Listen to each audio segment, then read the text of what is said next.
રીતે કેરીનું કટિંગ કરી લીધું છે, તો આપણે આને મિક્સરમાં પીસી લેશું.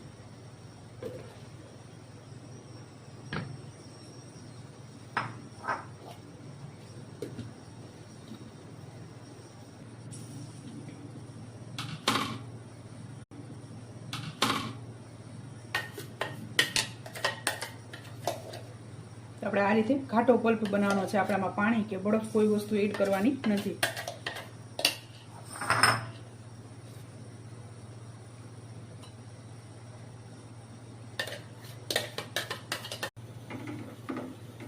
ત્યારબાદ ખાંડ એડ કરશું 2 ચમચી.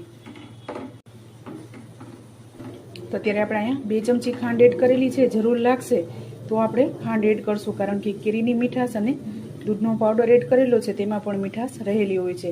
અને જ્યારે આપણે બ્રેડનું સ્ટફિંગ કરશું તેમાં પણ આપણે દરેલી ખાંડ એડ કરશું.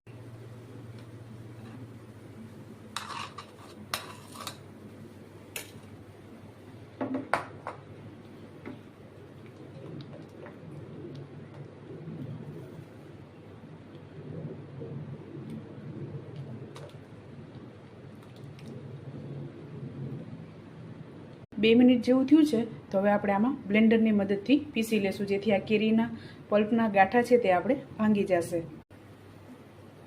આટલું ઘાટું આપણે કરવાનું છે. તો આપણે આને ફ્રીજમાં ઠંડુ કરવા મૂકી દઈશું. ત્યાં સુધી આપણે બ્રેડનું સ્ટફિંગ બનાવી લેશું.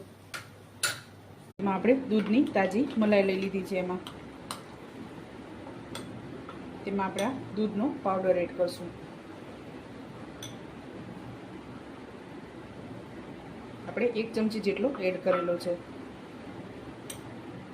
ત્યારબાદ દરેલી ખાંડ એડ કરશું અને ડ્રાય ફ્રૂટ એડ કરશું.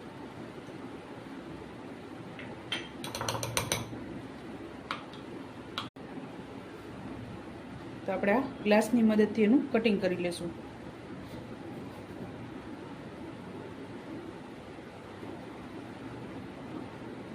તો આપણે આમાં વચ્ચે સ્ટફિંગ લગાવીશું.